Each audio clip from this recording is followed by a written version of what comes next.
Salut, c'est Sandra, je te retrouve dans le podcast de la semaine pour te parler aujourd'hui de ce que j'appelle la génération charnière. Je vais développer ça dans ce podcast et c'est en rapport avec notre rôle de parent.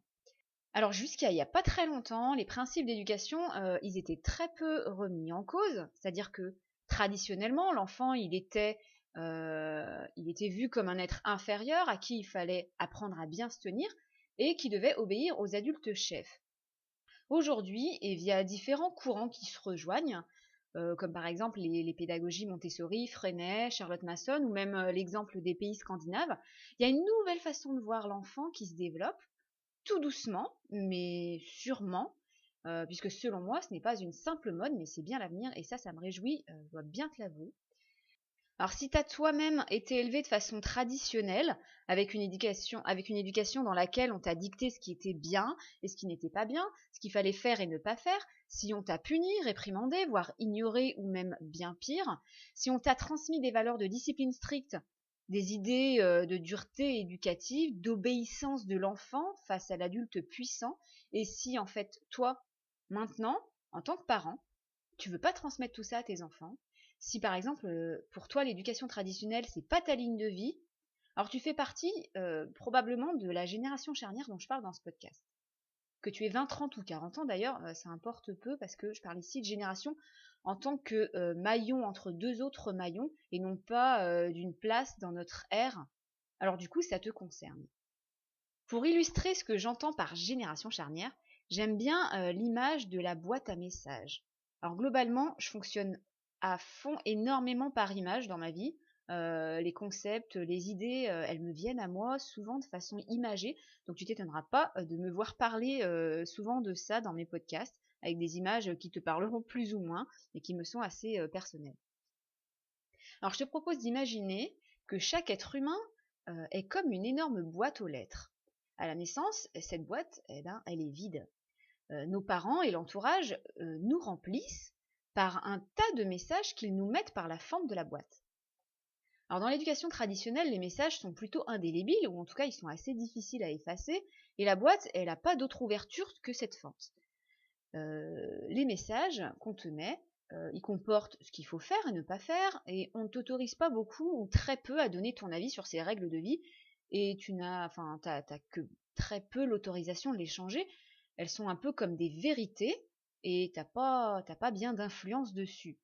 Alors je schématise ici parce que évidemment il y a autant d'éducation que de famille, hein. Mais les règles générales traditionnelles sont ce qu'elles sont, elles sont toujours à peu près du même ordre. C'est-à-dire par exemple l'obéissance de l'enfant, l'enfant il se couche et il mange quand l'adulte le décide, il faut dire bonjour et merci, et on dit pas j'ai pas envie sans dire non merci avant, on prête même si on veut pas, etc. Alors voilà, toi t'as grandi, t'es devenu un adulte, t'as ta boîte qui est bien remplie de messages à ras-bord, elle n'a pas pu être ouverte avant, ou très très difficilement, et maintenant que t'es parent, cette boîte elle s'ouvre. Et tu te retrouves avec un amas de messages à ta disposition.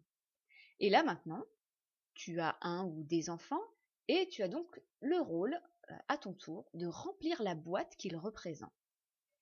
Si tu réfléchis pas trop, ou disons, si tu remets pas en cause l'éducation et les messages que tu as reçus, si tu as toute confiance en ce que tes parents et ton entourage t'a transmis sans vraiment jamais revenir dessus, alors la suite de cette histoire, elle peut être assez simple, ou disons que c'est le chemin le plus direct.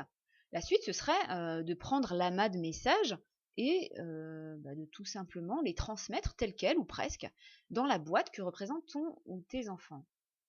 Cette option, elle ne sera pas forcément facile à vivre, puisque c'est compliqué d'être parent, quels que soient les principes de parentalité qu'on choisit, évidemment. Mais cette façon, ce sera la plus directe, et peut-être la plus facile pour rester dans le courant dans lequel on t'a demandé d'appartenir sans faire de vagues. L'autre option dont je vais te parler te concerne, donc si tu fais partie de cette fameuse génération charnière. Ça va demander des efforts différents d'utiliser cette autre option. Tu vas prendre ta boîte et tu vas pas la donner comme ça, tu vas faire le tri.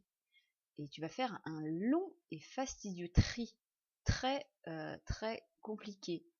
Ça demande de prendre conscience de chaque message et de te poser des questions, beaucoup de questions, parfois difficiles, de remettre en cause parfois ce que tes parents et ton entourage t'ont transmis.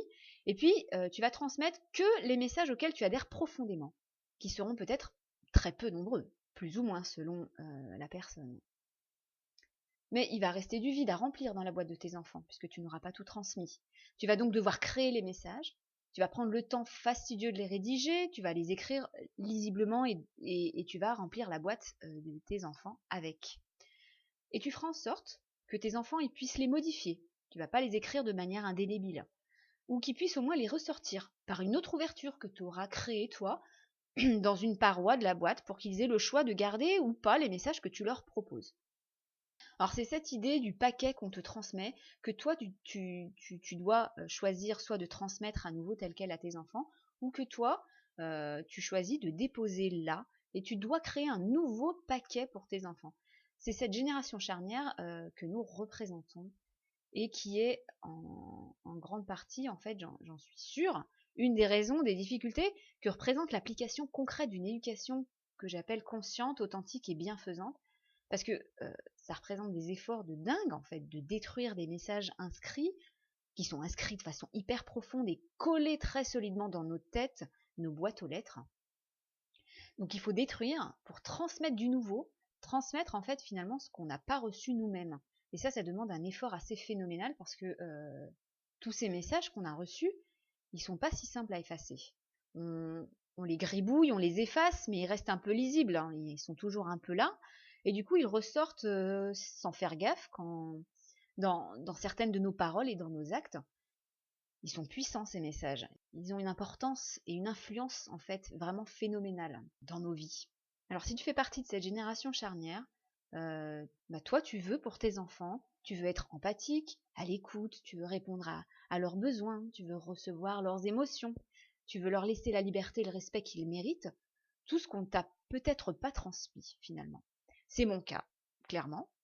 Et je bataille parce que parfois, du coup, quand mes émotions elles prennent le dessus et que il y a des messages anciens en fait qui sont solidement accrochés, qui reviennent en surface, moi je me vois dire des trucs du genre, enfin, mais c'est pas possible, c'est moi qui fais tout dans cette maison, j'en ai marre de ramasser votre bordel. Et en fait, ces phrases-là, ce sont les mots exacts, vraiment au mot près, que j'entendais constamment dans la bouche de ma mère. Alors c'est un petit exemple, il y en a plein d'autres, mais qui illustrent ces moments où je me dis oh punaise, mais je deviens comme ma mère, ou comme mon père, ou peu importe qui, mais en fait, ouais, je pense que tu as compris sans doute l'idée. Voilà ce qui fait de nous des parents valeureux qui possédons, je pense, la place la plus difficile. Alors bien sûr, tout n'est pas acheté dans ce qu'on nous a transmis, évidemment, mais prendre conscience de ce qu'on ne veut pas pour nos enfants, c'est difficile en fait.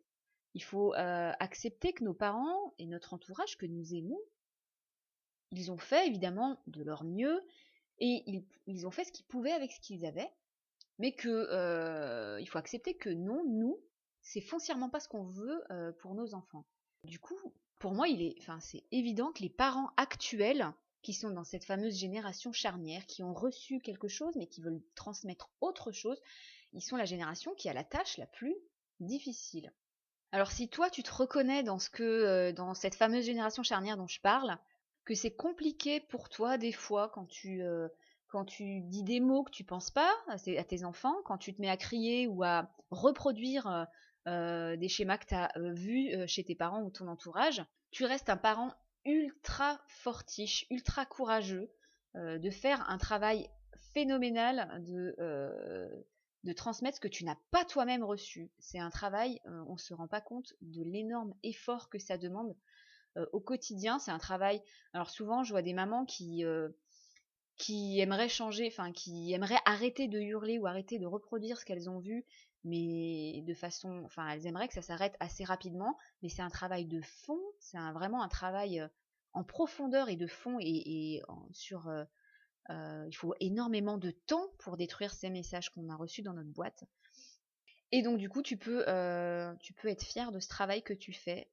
Et je suis sûre, enfin, on le constate tous les jours, petit à petit, les efforts, les messages qui s'effacent petit à petit pour en créer de nouveaux, tout doucement. Et l'idée de ce travail colossal qu'on effectue pour transmettre des messages différents à nos enfants, c'est aussi que pour eux, ça devienne plus facile, moins difficile en tout cas, quand ce sera à leur tour de remplir la boîte de leurs enfants. Parce que probablement que ça va être de moins en moins difficile suivant les générations qui vont venir après toi. C'est un peu l'intérêt, enfin c'est un peu c'est l'espoir que j'ai en tout cas pour mes enfants, pour mes futurs petits-enfants, etc.